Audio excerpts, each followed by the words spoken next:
ഇവരൊക്കെ സ്വപ്നം ഇങ്ങനെ കാണുന്നതും ഇവര് ജനങ്ങളെ പഠിപ്പിക്കുന്നതും ഇസ്ലാമുമായിട്ട് ബന്ധമുണ്ടോ ഇല്ലേന്ന് നിങ്ങൾ ഈ സ്വപ്നം കേട്ടിട്ട് നിങ്ങൾ പഠിച്ചോളണം. കേട്ടോളൂ കാന്ത സ്വപ്നം. അല്ലാഹു ചെയ്ത നിഅമത്ത് അമ്മാ ബിനിഅമത്തി റബ്ബിക ഫഹദ്ദിസ്.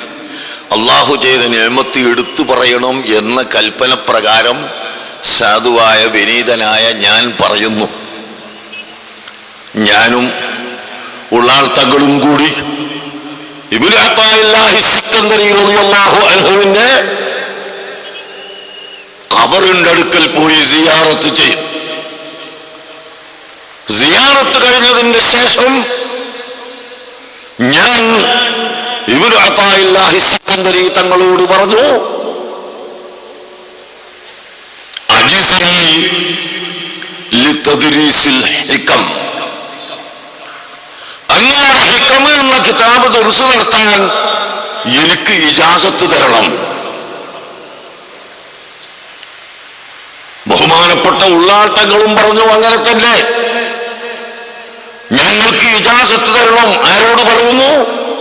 ഖബറിന്റെ ഉള്ളിൽ കിടക്കുന്ന ഇബ്നു അത്താഇല്ലാഹി സിക്കന്ദരിയോട് തന്നെ. ആർക്കും സംശയം വേണ്ട, അങ്ങനെ മരിച്ചവരോട് പറയാമെന്ന് തന്നെയാണ് ഇസ്ലാം പഠിപ്പിച്ചത്. ഞങ്ങൾ എങ്ങനെയാണ് വിശ്വസിക്കുന്നത്? ഒരു മിനിറ്റ്, അത് മൂപ്പര ഇസ്ലാമാണ്. അങ്ങനെ മരിച്ചവരോട് പറയാമെന്ന് തന്നെയാണ് ഇസ്ലാം പറയുന്നത്. പച്ചക്കള്ളം പറഞ്ഞതാണ്. അത് കാന്തപുരത്തിന്റെ ഇസ്ലാമാണ്, മുസ്ലിമീങ്ങൾ വിശ്വസിക്കുന്ന ഇസ്ലാമല്ല. തുടരട്ടെ സ്വപ്നം. അങ്ങനെ സിയാറത്ത് കഴിഞ്ഞ് അന്ന് തന്നെ രാത്രി എയർപോർട്ടിലേക്ക് പുറപ്പെട്ട് പ്ലെയിനിൽ കയറി ബോംബെയിലേക്ക് വന്നു. അന്ന് രാത്രി ഉറങ്ങിയില്ല. രണ്ടാമത്തെ ദിവസം ഞങ്ങൾ ബോംബെയിൽ തന്നെ താമസിക്കുകയാണ്. അവിടെ അബ്ദുൽ മജീദ് ഹാജിയുടെ വീട്ടിൽ ഞങ്ങൾ താമസിക്കുമ്പോൾ സാധുവായ എനിക്ക് ഇബ്നു അത്താഇല്ലാഹി സിക്കന്ദരി തങ്ങളെ കാണാൻ കഴിയുന്നു. എന്നോട് പറയുന്നു, നിനക്ക് ഹിക്മ ദർസ് നടത്താൻ ഞാൻ ഇജാസത്ത് തരാം, പക്ഷേ നീ എല്ലാ രാത്രിയും തഹജ്ജുദ് നിസ്കരിക്കണമെന്ന നിബന്ധന പ്രകാരം. ഞാൻ പറഞ്ഞു, എല്ലാ രാത്രിയും തഹജ്ജുദ് നിസ്കരിക്കുമെന്ന നിബന്ധന ഞാൻ ഏറ്റെടുക്കുകയില്ല. നിങ്ങളെ കഴിവനുസരിച്ച് തഖ്വ ചെയ്യണമെന്ന് അല്ലാഹു പറഞ്ഞ ആയത്തിന്റെ അടിസ്ഥാനത്തിൽ എന്റെ കഴിവിന്റെ പരമാവധി ഞാനത് ചെയ്യും എന്ന് ഞാൻ പറഞ്ഞപ്പോൾ നഅം അജസ്തുക, നിനക്ക് ഞാൻ ഇജാസത്ത് തന്നു എന്ന് പറഞ്ഞു. കേട്ടില്ലേ? ചുരുക്കി പറയാ, മിസ്രിൽ പോയിട്ട് ഇബ്നു അത്താഉല്ലാഹി സിക്കന്ദരി എന്ന് പറയുന്ന ആളെ ഖബറിങ്ങ് പോയിട്ട് മൂപ്പര് ഉള്ളാളെ തങ്ങളും കൂടി പറഞ്ഞു, നിങ്ങളുടെ കിതാബായ ഹിക്മ, നിങ്ങൾക്ക് മനസ്സിലായിട്ടുണ്ടാവില്ല, ഹിക്മ എന്ന് പറഞ്ഞിട്ട് ഇബ്നു അത്താഇന്റെ ഒരു കിതാബുണ്ട്. ആ കിതാബ് ദർസ് നടത്താൻ നിങ്ങൾ എനിക്ക് അനുവാദം തരണം. അപ്പൊ മുജാഹിദുകൾ നെറ്റി വിളിക്കണ്ടാന്ന് ഖബറിലുള്ള ആളോട് എന്നെ ചോദിച്ചത്. അത് ഇസ്ലാമാണ്, അത് മൂപ്പന്റെ ഇസ്ലാം. എന്നിട്ട് അങ്ങനെ ചോദിച്ച് അവരോട് പോന്നു. അവിടുന്ന് ഉള്ള ആളും മൂപ്പരും കയറി അവിടുന്ന് പിന്നെ ഫ്ലൈറ്റ് കയറി അവിടെ ബോംബെയിൽ ഇറങ്ങി. അന്ന് രാത്രി ഉറങ്ങിയില്ല.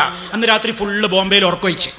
ശരി, രാത്രി ഫുള്ള് ഉറക്കൊഴിച്ചാ പിന്നെ പിറ്റേന്ന് ഉറക്കത്തിന്റെ ക്ഷീണല്ലേ, പിന്നെ പലതും കാണുമല്ലോ. ഇനിയിപ്പോ ഉറങ്ങിയിട്ടില്ലല്ലോ, അപ്പൊ ഉറങ്ങാതായപ്പോ പിന്നെ പലതും കാണും.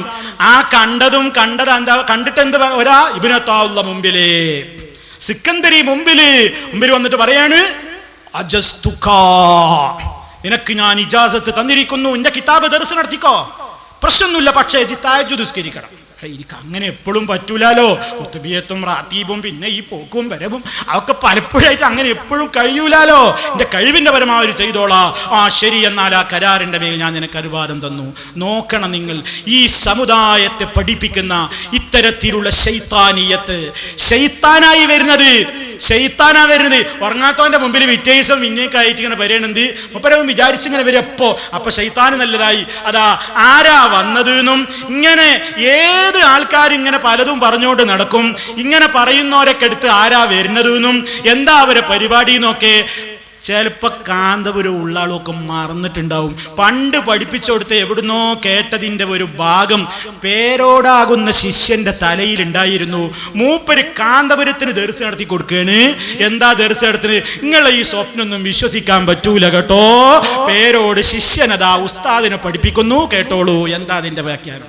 ഏത് ഉസ്താദ് ഉറക്കിൽ വന്ന് പറഞ്ഞാലും, ഉസ്താദിന്റെ ഉസ്താദ് വന്ന് പറഞ്ഞാലും, ഏത് വലിയന്റെ കോലത്തിൽ വന്ന് പറഞ്ഞാലും, ഒരു മനുഷ്യന്റെ കോലത്തിൽ വന്ന് പറഞ്ഞാലും സ്വീകരിക്കാൻ വകുപ്പില്ല. കാരണം അല്ലാഹുവിന്റെ റസൂല് പഠിപ്പിച്ചത് എന്താണെന്ന് ഹദീസിന്റെ ഗ്രന്ഥങ്ങളിലുണ്ട്, പരിശുദ്ധ ഖുർആനിലുണ്ട്, ഇമാമിങ്ങളെ കിതാബുകളിലുണ്ട്. അത് തള്ളിയിട്ട് ഒരു സ്വപ്നത്തെയും മാനദണ്ഡമാക്കാൻ പാടില്ല. അത് ശൈത്താനിന്റെ കുതന്ത്രമാണ് കേട്ടോ. ഇക്കാര്യം ബഹുമാനപ്പെട്ട ഇബ്നു ഹജറുൽ ഹൈതമി തങ്ങൾ രേഖപ്പെടുത്തിയിട്ടുണ്ട്, ഇമാം നവവി റഹിമഹുല്ലാഹ് രേഖപ്പെടുത്തിയിട്ടുണ്ട്.